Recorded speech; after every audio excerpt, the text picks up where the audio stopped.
नमस्कार साथियों, आप देख रहे हैं नेशनल जनमत और मैं हूं विनीत। मेरिट माय फुट, उन सब लोगों के मुंह पे एक जोरदार तमाचा पड़ा है जिनको लगता था कि आर्थिक आधार पर आरक्षण होना चाहिए, जो खिलाफत करते थे जातिगत आरक्षण की और कहते थे कि इस देश के शानदार टैलेंट अमेरिका और इंग्लैंड जाके पढ़ाई करते हैं। उनके मुंह पे एक जोरदार तमाचा एएनएम परीक्षा के फाइनल रिजल्ट ने लगाया है। उस रिजल्ट का जो फाइनल कट ऑफ आया है उसने बता दिया है कि असल में टैलेंट कहां था और वो वेस्ट कहां हो रहा था, और उस टैलेंट को आगे बढ़ाने के लिए जो किया गया वो सही था या गलत, आप खुद तय कर लीजिएगा। उत्तर प्रदेश में एएनएम की नियुक्ति होनी थी, 2021 में रिक्तियां निकली, अब 2022 में फाइनल कट ऑफ आई है उन सिलेक्टेड कैंडिडेट्स की जो एएनएम बनेंगी। वो महिलाएं जो एएनएम बनेंगी उनकी फाइनल कट ऑफ आई है। और आपको पता है सुदामा कोटे वालों का आरक्षण का जो नतीजा है, उसके नतीजे के कारण ईडब्ल्यूएस कोटे का कट ऑफ कितना गया है? 3 नंबर, सिर्फ 3 नंबर। मैं 3 नंबर पे इतना जोर इसलिए दे रहा हूं कि जान लीजिए कि ये टैलेंट सही में देश से बाहर जा रहा था, कि यहां जो देश में टैलेंट था वो इस्तेमाल हो रहा था अब तक आरक्षण के जरिए।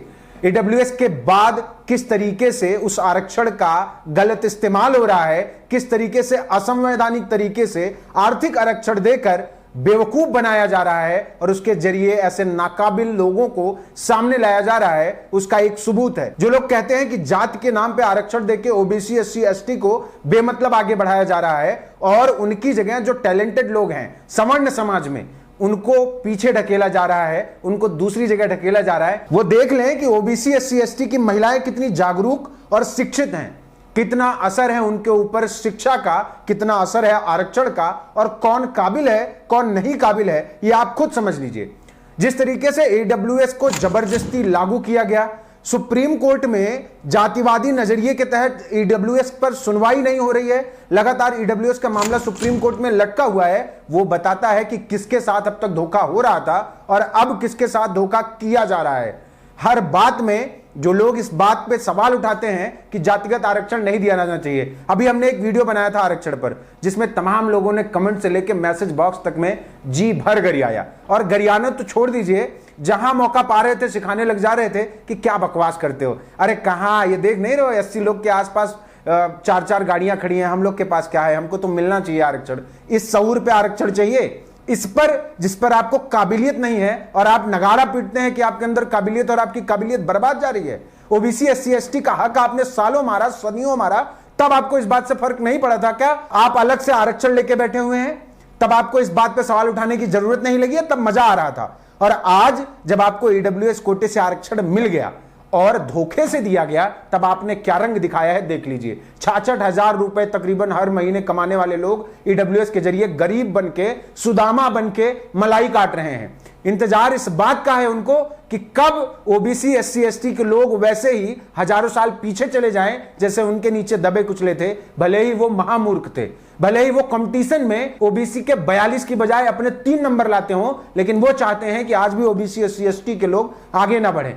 ये परीक्षा का नतीजा उनके मुंह पे तमाचा है और उस सरकार के मुंह पर भी तमाचा है जिसने धोखे से ओबीसी एससी एसटी के साथ छल किया। ये तो गजब अनर्थ हो गया। स्वघोषित मेरिटधारी ईडब्ल्यूएस वाले अब सिर्फ 3 नंबर पाके परीक्षा में पास होंगे। क्या कोई मीडिया घराना इस पे चर्चा करेगा?